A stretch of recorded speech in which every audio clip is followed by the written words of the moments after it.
For the record, I am the flesh and breathing man. All right. Well, I'm glad you're breathing. So, For the record, I wanted to make it known that I'm here on special appearance under threat, duress, and coercion. I need to know the jurisdiction this court is operating under. so have a seat. Do you understand? Yes or no? I do not understand. All right. Do you understand what it means to take a seat? I do understand. All right. So take a seat. If I don't come here, warrants will be placed, which I will be kidnapped and held hostage, and I do not want that. Mr. Casanova, in the human flesh. I'm going to stop you right there. And I want you to hear me clearly. All right, today we're watching a unique courtroom moment unfold. A self-proclaimed sovereign citizen is facing Judge Boyd, but she's not handling it the way most judges do. Instead of shutting him down aggressively, Judge Boyd stays calm and uses patience and logic to steer the situation. It's a refreshing change. While the defendant seems confused about the law, Judge Boyd remains composed and in control, clearly thinking a few steps ahead. As you watch, let us know your thoughts on how Judge Boyd handles the situation. Is her approach more effective than confrontation? Let's dive in and take a look. Hello, how's it going? Could be better. All right. So my understanding, you want to represent yourself? All right. You're more than welcome to represent yourself, but here's the thing. Everybody says that they can be an attorney because all attorneys do is talk. That's what people think. But they don't realize there's a lot of knowledge, experience, and wisdom behind that. Absolutely. So if you want to have a jury trial where you represent yourself, you're more than welcome to do so. But once it's set for trial, it's going to trial and no one's going to be helping you. The state is not going to say, hey, we see that you really don't know the rules, so let me tell you this rule. They're not going to be doing that. My job is not going to be to help you with objections, help you with motions. That's 100% you. Do you understand? I do. And are we on the record? No, we're not on the record. What, you want to put something on the record? Oh, yes, definitely. Sure. All right, court is calling 2024 CR 2974, State of Texas Vector versus Hector Casanova. Can I have parties announced for the record for the state? And are you Hector Casanova? No, for the record, I am the flesh and breathing man. I'm here on a special appearance to clarify any misunderstanding. I am not the legal fiction known as Hector J. Casanova that is on the information there. I just have a few questions to clarify some things. All right, so if you would like to clarify some things, then the person I need to speak to is the flesh and blood man known as Hector Casanova. Yes, I am the flesh and blood man, Hector Casanova Jr. All right, All so right. you are Hector Casanova, correct? I am Hector Casanova Jr., the flesh and breathing man. All right, well, I'm glad you're breathing. So what did you want to place on the record? Well, first, I don't understand the charges that are being brought against me. Mhm. There are some clarifications I do want to. All right, so bring out, just 1 second, but before we get to that, have you been given a copy of the indictment? No, I have not. All right, so we're going to get you a copy of the indictment. Just give me a moment. All right, have a seat. We're going to come back on the record with this. All right. So we're back on the record in 2024 CR 2974, State Vex versus Hector Casanova. All right, Mr. Casanova, here's the thing. And I want you to hear me clearly, right? I am not your attorney. The document that has been given you is a copy of the indictment. I'm not to give you information about your indictment. That's the indictment. That's what we're here for. That's right. So any questions that you would have about that indictment, you're going to have to answer those for yourself. Otherwise, the person who will be telling you about what the indictment means and what the numbers are, that would be an attorney. Do you understand? I do not understand. Oh, you don't understand? All right, let's order a competency evaluation then. At this point, it honestly feels like the legal system might need to catch up when it comes to handling so-called sovereign citizens. Imagine if there were a rule in place to prevent this kind of courtroom confusion. Maybe something like a required basic legal knowledge test before anyone's allowed to represent themselves in court. If they pass, they can move forward on their own. If not, they'd need a lawyer, plain and simple. Too often these individuals show up thinking they can just declare they're not bound by the law, as if that somehow overrides a judge's authority. But it doesn't. That's not how the legal system works, and it never has. It's time for a reality check. The Constitution already outlines everyone's rights and responsibilities, and no stack of documents or personal beliefs is going to change that. Oh, what that means is, for example, we can go off the record. I'm giving you a hypothetical. All right. Let's say you needed surgery and you're in the middle of the wilderness, you need surgery, and you tell me and you tell the doctor, guess what? I'm performing this surgery on my own. I don't need you. I'm walking out of the hospital. I'm going to go in the desert. Now, maybe the doctor would try to stop you and do other things. But if you go in that desert by yourself, don't tell the doctor where you are. You take a scalpel out in the desert by yourself. You don't get to call the doctor and say, hey, I'm in the middle of the desert performing surgery. I'm going to be my own anesthesiologist. I'm doing all of this. How do you do this? Because they're not going to tell you. It's the same thing here. You're saying that you do not want to be represented by an attorney. You want to represent yourself. So that motion, that indictment, I'm not to tell you anything about what that indictment is. The state is not to tell you, oh, this is what this indictment means. This is the range of punishment. Those are things that you're supposed to do. Do you understand? I still don't understand. All right. So just have a seat. This is what's going to end up happening. You're going to have an attorney. That attorney is going to come over to the court right now. You're going to speak to that attorney. After you speak to that attorney, we're going to go forward. Ms. Ferguson, can you call manage to sign counsel and let them know that we need an attorney over here?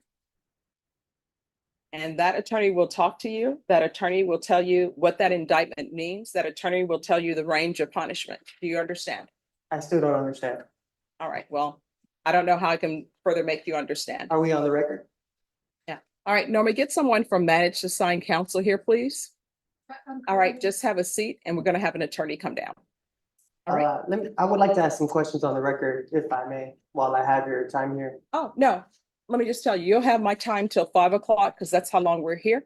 What is going to end up happening is an attorney from manage to sign counsel is going to come down. Do you understand? I do not understand because I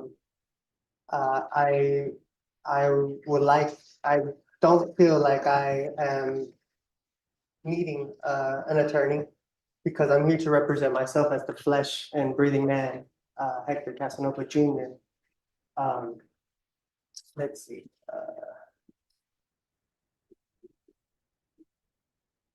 All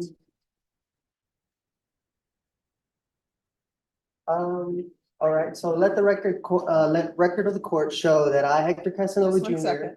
The We're accused just in one the stop. Yes, sir. All right, we're on the record. So what did you want the record to reflect?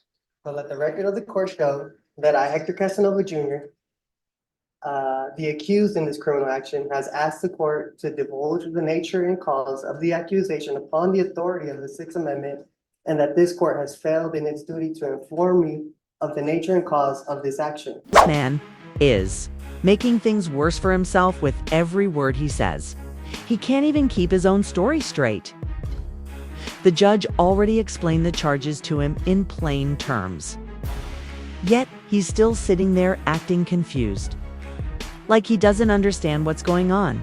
It seems like he believes that delaying or repeating the same sovereign citizen claims will somehow help his case. But clearly it's not working, and frankly, it's becoming hard to watch. He was told exactly what he's being charged with, yet he keeps pretending the facts don't matter. It feels more like a performance than a legal defense at this point. And let's not forget, giving false statements in court is considered perjury, which is a serious offense. The judge spelled everything out, and now he's responding with statements that don't line up with the truth. If he keeps this up, the consequences could be severe. Furthermore, let me let the stop you. record also show. Mr. Casanova, let me ask you a question. Have you been given a copy of the indictment? I believe so, yeah. All right, so Let the record reflect that Mr. Casanova has been given the copy of the indictment. And the copy of the indictment, it tells him what he is charged with. You may continue. These charges, are they, civil? Is this a civil charge or a criminal charge? All right, that is something that if you had an attorney to represent you, they would be able to tell you. What the court can tell you is that you are in a felony court and this is a criminal court. Okay. So, this being a criminal, let the record of the court show that the action against me is criminal action. My following question would be, the Constitution grants this court two types of criminal jurisdiction. Criminal jurisdiction under the common law and criminal jurisdiction under the admiralty or military tribunal. In which of these two jurisdictions does this court intend to try me? All right, so this is what is going to happen, Mr. Casanova. Someone from managed assigned counsel is going to come over and you can speak with them or not speak with them. But the questions that you are asking the court are not, some of them are not in any shape, form, or fashion related to the fact that you're in a criminal district court. Do you understand? I do not understand. Okay. But I don't think you'll be violating your oath of office if you did your duty under the Constitution. I am not seeking legal advice. What I want to know is legal intent. Mhm. I have the right to appear as myself to my own person without a licensed attorney. In order to intelligently defend myself, I need to know the jurisdiction this court is operating under. Mhm. Let's see. So therefore, will you please answer the question so that way this court is properly identified? All right, you're in the 187 District Court. It's a criminal court. You're on the 4th floor. Thank you.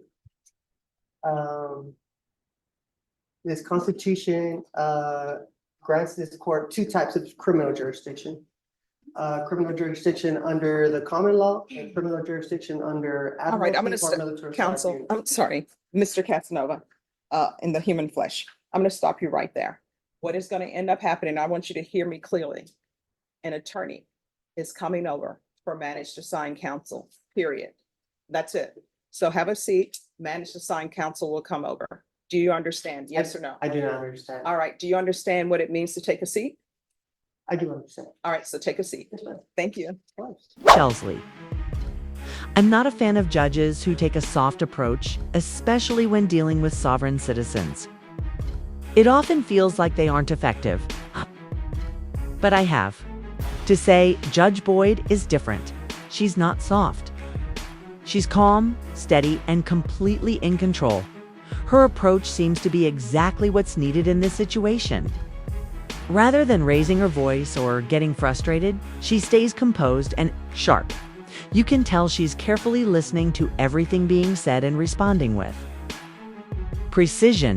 She's handling this like a true professional, and the person in front of her clearly doesn't realize he's being outmatched at every turn.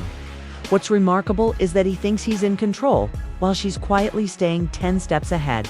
It's honestly impressive to watch. What do you think of Judge Boyd's strategy so far? Let's dive back in. We have talked. Mhm.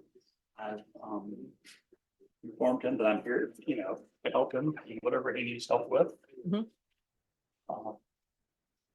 He's gonna consider what help he thinks he might need from me, and I know he wants to put something on the record. Okay, all right, and so you'll be appointed as standby Yes. counsel then? I've kind of explained my role and what that means and how I can help him with something as simple as e-filing or that type of thing. So All right, we're gonna go back on the record in 2024 CR 2974, State versus Hector Casanova. Mr. Casanova, if you'll come forward.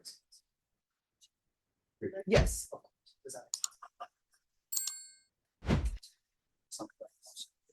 All right, so Mr. Casanova, Mr. Bonk is going to be your standby counsel. And that's someone that if you have questions, you can ask him legal questions or what you may have. Thank you for your consideration. All right. Uh, And he informed me you wanted to place something on the record? Yes, for the record, I wanted to make it known that I'm here on special appearance under threat, duress, and coercion. All right, Who threatened or coerced you to come to court? The county of Bear, Texas. How State. so? Well, if I don't come here, then warrants will be placed, which I will be kidnapped and held hostage, and I do not want that. So that's why I'm here under special appearance to clarify any misunderstandings and to let it be known where I stand on the record. Okay. Is there anything else? I said everything that needed to be said. Okay. All right. So what we're going to do is we're going to recall your case in 1 month. It's going to be a discovery setting. So that's to make sure that you have all the information that the state has concerning your case. Do you understand? I do understand. All right, Ms. Ferguson, if I can have a 30-day reset for Mr. Casanova. And after you receive all the discovery, then the next setting is going to be a plea deadline date. The state will tender an offer to you at the next setting. And then I'll give you your plea deadline date, and you can accept the state's offer or come to an agreement or not. If you're unable to come to an agreement at that time, it'll be scheduled for jury trial. Thank you, Ms. Boyd. You're welcome. Any other questions? I have no further questions. All right, so Ms. Ferguson is going to give me a date, and then you'll sign it. Mr. Bonk will sign it to signify when you're to come back. All right.